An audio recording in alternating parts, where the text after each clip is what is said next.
বিশ্ব অর্থনৈতিক ফোরামের বার্ষিক বৈঠকে যোগ দিতে সুইজারল্যান্ডের পথে প্রধান উপদেষ্টা ডক্টর মোহাম্মদ ইউনূস। রাতে প্রধান উপদেষ্টা ও তার সফরসঙ্গীদের নিয়ে এমিরেট এয়ারলাইন্সের একটি ফ্লাইট হজরত শাহজালাল আন্তর্জাতিক বিমানবন্দর ত্যাগ করে।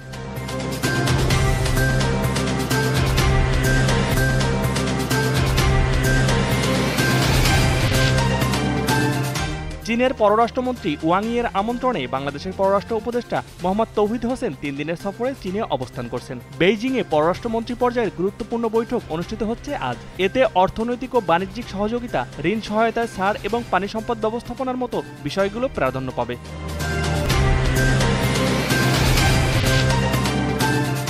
বাতাস বিশুদ্ধ করার যন্ত্র এয়ার পিউরিফায়ার আমদানিতে বিদ্যমান কাস্টম শুল্ক 25% থেকে কমিয়ে 10% নির্ধারণ করেছে জাতীয় রাজস্ব বোর্ড। এছাড়া পণ্যটি আমদানিতে রেগুলেটরি শুল্ক ও আগাম কর অব্যাহতি দেওয়া হয়েছে। এনবিআর চেয়ারম্যান মোহাম্মদ আব্দুর রহমানের সই করা প্রজ্ঞাপন সূত্রে এ তথ্য জানা যায়।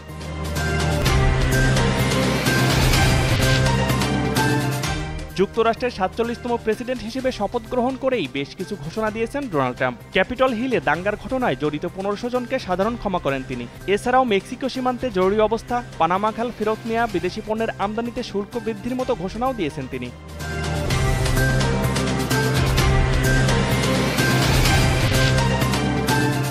বিপিএলে দিনের প্রথম ম্যাচে দুপুর 1:30টায় চিটাগং কিংসের বিপক্ষে মাঠে নামবে ঢাকা ক্যাপিটালস। অপর ম্যাচে সন্ধ্যা 6:30টায় ফরচুন বরিশালের মুখোমুখি হবে খুলনা টাইগার্স।